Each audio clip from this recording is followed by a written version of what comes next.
Those individuals that don't get why some people resort to conspiracy theories whenever something unusual happens, it's because of what has been done in the past that shows what they're capable of doing now. Let's take, for example, look at Operation Gladio, where they organized false flag attacks against communists by hiring and funding Nazis. If that's not direct enough, Operation Paperclip, where 1,600 Nazi German scientists were employed by the United States. If that's not enough, then look at Operation Bloodstone, where they used again Nazis to fight against the Soviets. If that's not enough, then let's look at Operation Washtub, where they planted Soviet weapons in Nicaragua to disparage President Jacobo Arbenz. And I haven't even mentioned Operation Northwards, which was a proposed false flag attack. That's when you carry out an attack and you blame it on someone else. So this was a proposed false flag attack on civilians just so they could blame it on Cuba and go to war with them. Assalamu alaikum guys, and welcome to another episode of Andrew Tate's arrest has caused uproar, has caused celebration, depends which part of social media you're in. But if we are methodical and not emotional about this, bearing in mind that no one has the case file, so no one can really talk about whether he's innocent or whether he's guilty, they can only offer opinions, and bearing in mind that any form of control that is put forward by the government is first tried on polarizing figures. You saw Shamima Begum, everybody was able to give their opinion and say no, don't let her in. For the rest of us, it implied that any one of us that's born in this country with a dual nationality can be stripped of their citizenship. And lo and behold, what happened after that? Exactly this. Because of the threat of terrorism, we saw America put forward the Patriot Act. We saw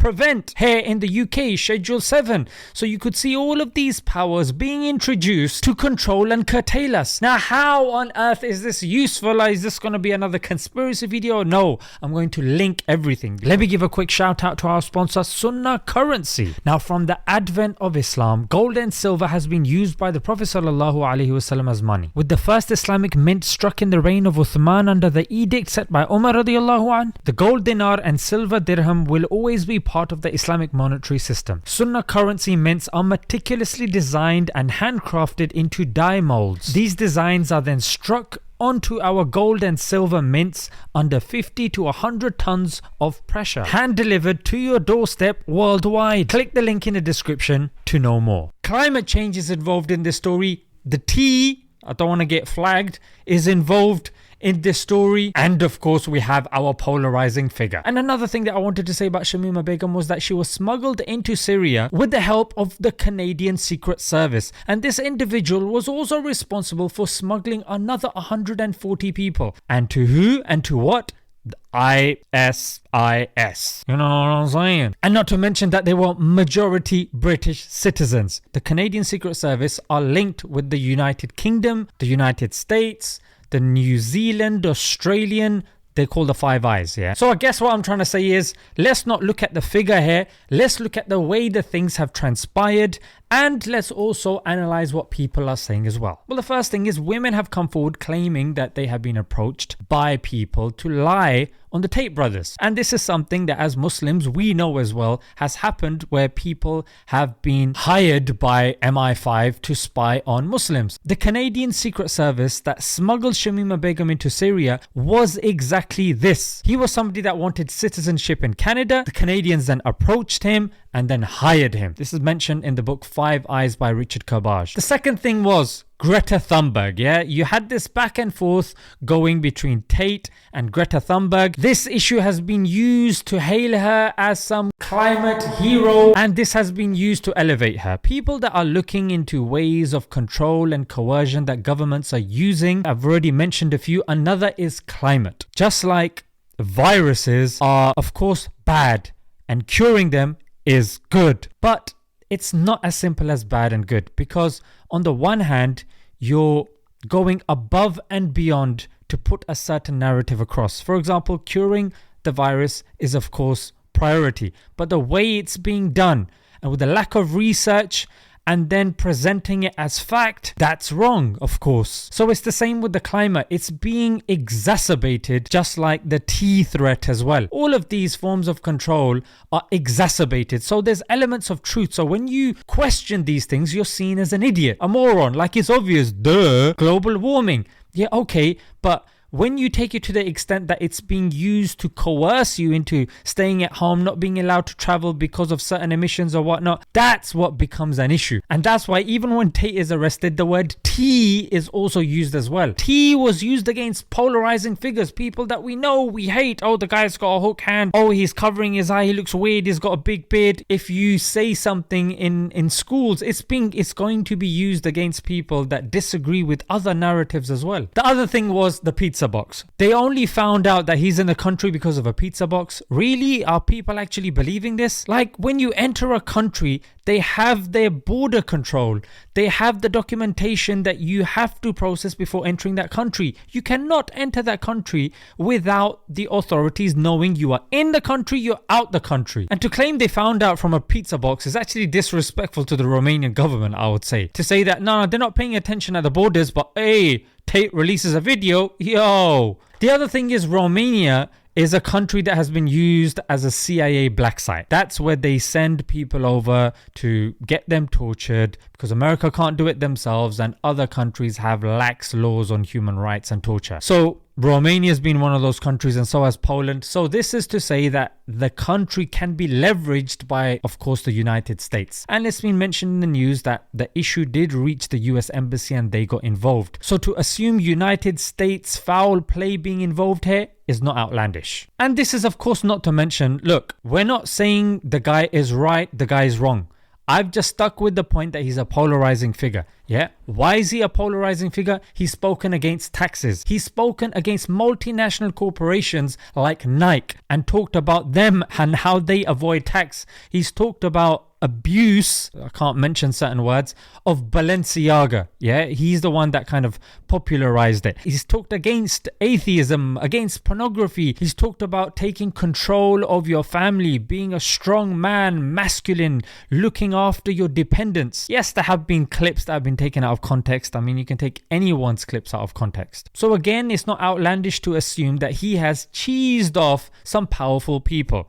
But again, some people might be like, because look, I mean, who are the powerful people? Yeah. On the one hand, you've got somebody like Tate who makes videos, you know what I'm saying? And he's just reaching the people. But on the other hand, you have banks.